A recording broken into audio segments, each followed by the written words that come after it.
Hello, and thank you so much for watching the Thai Life. Today, I just have a short update. For those of you who follow me on Instagram or Facebook, you may have noticed that yesterday had a little bit of an incident happen where I basically crashed my drone into the jungle and lost it forever. So it was kind of a crazy trip. I have to tell you, out of a lot of trips that I've taken in Thailand, it's got to be close to 100 in internationally other countries. This is probably the first time I would call the trip a failure, except not a failure in knowledge. You know, I learned a lot from this trip. I don't regret going. If I knew this was all going to happen, I would have gone anyway. You know, the knowledge has more value. But basically, we tried to go to the Blue Temple, which is in northern Thailand. It's part of the Udon Thani province. And Udon Thani is a city in Thailand, but it's also part of the larger province of Udon Thani, which extends all the way north to the Lao border. And so that's where this temple is, and it's called Wat Pa Phu Kon, you know, which translates to the Blue Temple. And we went there, and it's about a 3.5-4 hour drive from where we are. And we went there because we saw that there were Google reviews from the day before, and a lot of recent activity and photos. So we know it's open. But what we didn't expect is when we finally drove the truck to the top of this really steep mountain, that it's going to be closed due to sanitizing due to the situation. So they basically had people that were preparing to spray everything down. So we asked them, since they hadn't started spraying yet, if we could have just a few minutes at the temple. They said no. And we decided no problem, we'll just get a resort nearby, we'll come back in the morning, you know. But in the meantime, sunset was occurring, and sunset happens kind of earlier in the mountains since they're higher and the sun doesn't have to be so low in elevation. And I thought, oh, this would be a great time to get some really nice drone footage to put in the video. So we drove to the bottom of the mountain, which put the temple at close to 1 kilometer away. And 1 kilometer is no problem for the drone. I fly this thing 5-6 kilometers all the time, up to 8. And for me, that's a short little trip for the drone. And I got some epic shots, some beautiful shots. And some archaeologists someday, you know, when they, you know, find this drone and learn about humanity in the 2020s, they'll see that there's some great shots on this thing. But basically a couple things happen at that point. Number one is I have a power bank, and I rely on this thing very heavily. And I actually have it right here. It's called a Zero Lemon, and it's made in America. It's a great power bank. It's 18,000 milliamps. So this is actually the largest legal power bank you can take on an airplane. But it has 4 USB ports on top, and it has USB-C and mini USB on the side. This thing is just a tank. And I've had it for a couple years, and mine's beat up, you know, it's fallen apart a little bit, but it still works. But I forgot to charge this thing. This thing was dead.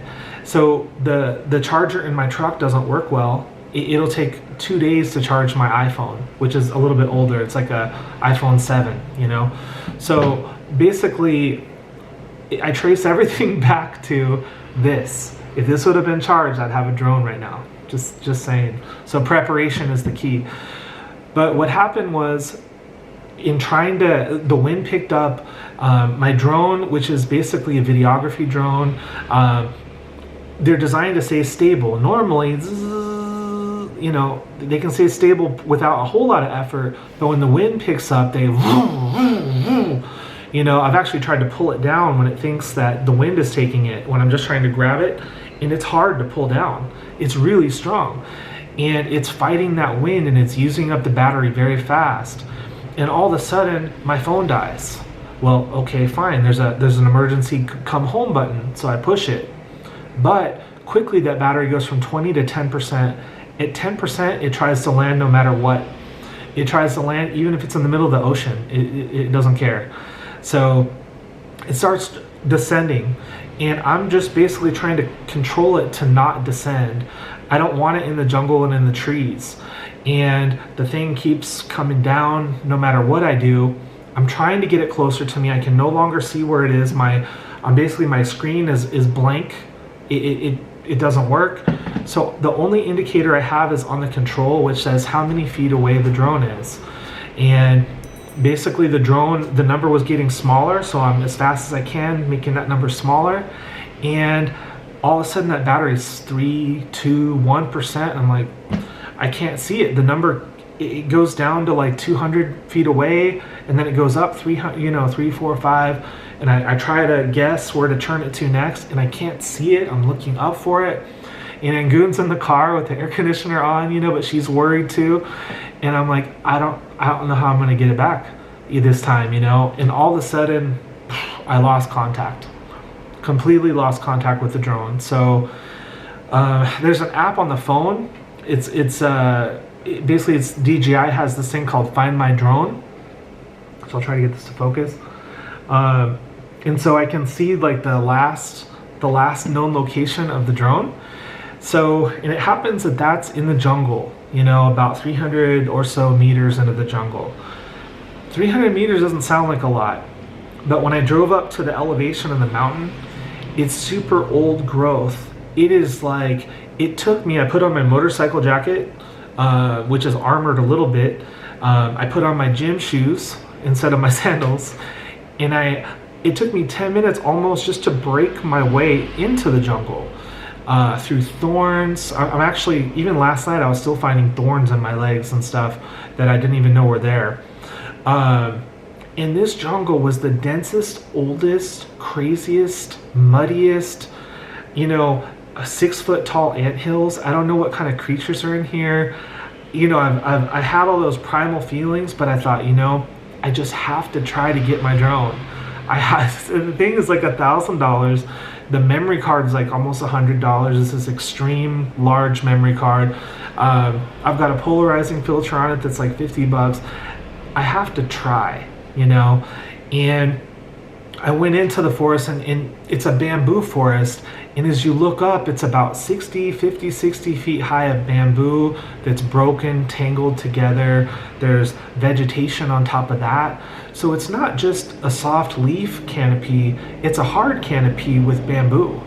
So I get to the part where it says my drone is, and it's not there, and I can't find it. And as I look up, I can see it's a hard canopy. It's probably up there somewhere. But at this point, it's starting to get pretty dark, and I have to find my way back. And as I'm walking, I can see these old abandoned houses, like perhaps monk houses, that are long, anciently abandoned. It looks like no human's been to this place for hundreds of years. I see all kinds of interesting things, and I'll be honest, guys, I'm tempted to go back there to make a video in there for you, because even though Angoon was scared to death that I would never come out, she was in the car basically, trying to charge up her phone to call rescue if it's needed to save me from the jungle. She's terrified that I'm gonna be bit by a cobra.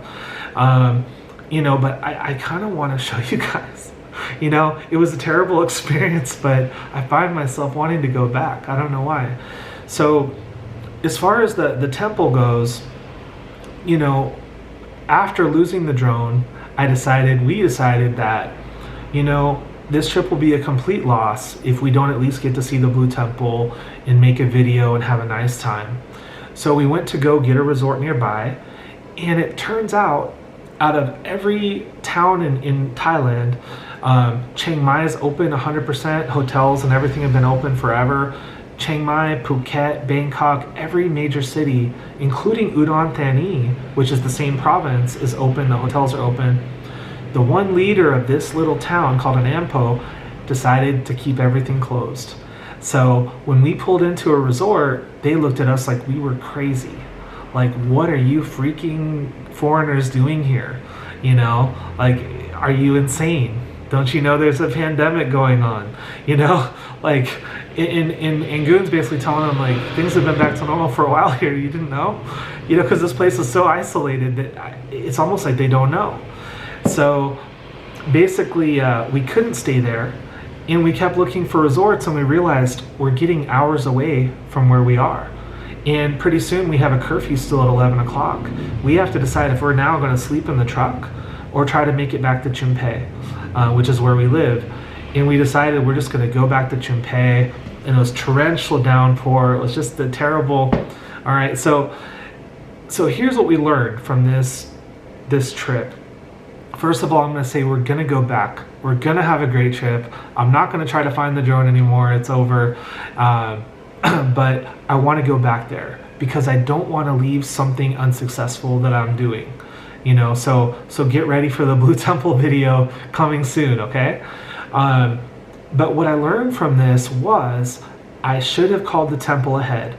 Regardless of the fact that people were posting photos yesterday or not, it doesn't mean something's not going on today, right? So if I would have just called the temple, that would have saved the whole trip right there. They would have said, don't come today, come tomorrow. The other thing is, even though I researched and saw where the resorts were before we came, and they say they're open online, I should have called and said, hey, what's your room situation look like? Are you guys open? Do you have good room availability? If we just show up tomorrow, is it likely we'll get a room? If I would have done that, they would have said, oh, no, we're closed, buddy, and we would have known.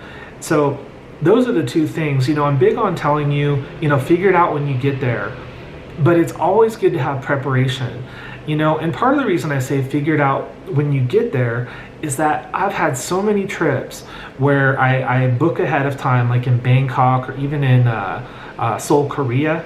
We booked these hotels that looked nice online, and we found out across the street was a better one that's cheaper. And we've tried that so many times that now I basically just try to figure everything out when I get to somewhere. But you do want to have backup plans. So if you're going to a city, you at least want to know what's there. I recommend, make a phone call and find out, for sure if they're open and things like that first. So even though I say figure it out when you get there, do a little preparation first. I know I'm going to be. So anyway, guys, I wanted to first of all thank you guys so much for watching and caring, and especially for all the nice comments you made. I appreciated that. I was a little bit heartbroken yesterday about what happened, and but I'm looking forward to the future. We've got some really cool stuff coming to you guys. In fact, this week we're trying out some Thai delicacies that involve insects. So I know it sounds gross, but I promise it won't be. So please make sure to subscribe. Get ready to view some really interesting videos that I think they'll be educational, but they'll be interesting and fun to watch. So remember, figure it out when you get there, but do some preparation first. Please don't forget to subscribe. It really helps our morale, helps support the channel, and you guys have a great day.